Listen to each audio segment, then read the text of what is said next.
రా డింపో ఎండ్లో వద్దాం.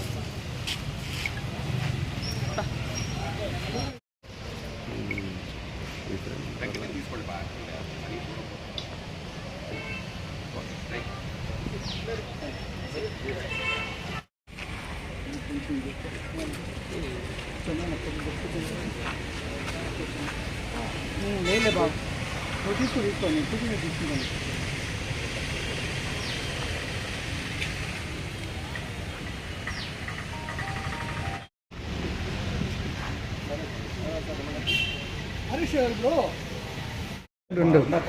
అందరికీ నమస్కారం సార్. Please sir. అందరికీ నమస్కారం. కొద్ది కాలంగా గంగవరం మండలంలో కర్ణాటక మద్యము అమ్ముతున్నట్టుగా మనకు సమాచారం ఉంది.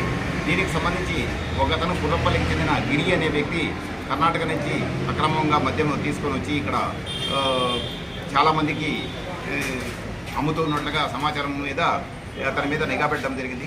దీనికి సంబంధించి ఇతన్ని పత్తికొండ క్రాస్లో వస్తూ ఉంటే ఒక ఓమిని వెహికల్ను మనోడు స్టాప్ చేయగా ఆ ఓమిని వెహికల్ను వదిలేసి ఈ గిరి అనే అతని వ్యక్తి పారిపోవడం జరిగింది. ఈ వెహికల్లో ఒక ఇద్దరు వ్యక్తులు, కేశవుడు అనే అతను, గంగాధరం అనే వ్యక్తులను అరెస్ట్ చేయడం జరిగింది. ఈ వెహికల్ను తనిఖీ చేయగా సుమారుగా 5,000 tetra packets, Karnataka tetra packets మద్యము దీంట్లో బాక్సుల రూపంలో ఉండడం జరిగింది. ఈ 5,000 టెట్రా ప్యాకెట్స్ మరియు ఈ ఓమిని వెహికల్ను ఇద్దరు వ్యక్తులను కూడా అరెస్ట్ చేసి వాళ్ళను ఈరోజు రిమాండ్కి పంపడం జరుగుతుంది.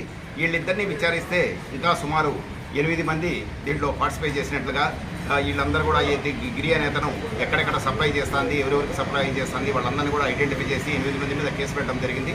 ఈ ఏదైతే కర్ణాటక లిక్కర్ అమ్ముతూ గిరి అబ్స్టాండింగ్లో ఉన్నాడో ఇతని మీద పాత కేసులు కూడా గంగవరం స్టేషన్లతో పాటు ఎస్సీబీ స్టేషన్లో కూడా ఇతని మీద కేసులు ఉన్నాయి. ఇతని మీద పీడీ యాక్ట్ ప్రపోజల్ కూడా పంపడం జరుగుతుంది.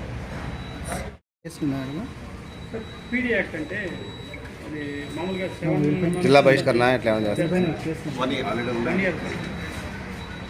దీని మీద ప్రపోజల్స్ కలెక్టర్ గారికి పంపడం జరుగుతుంది.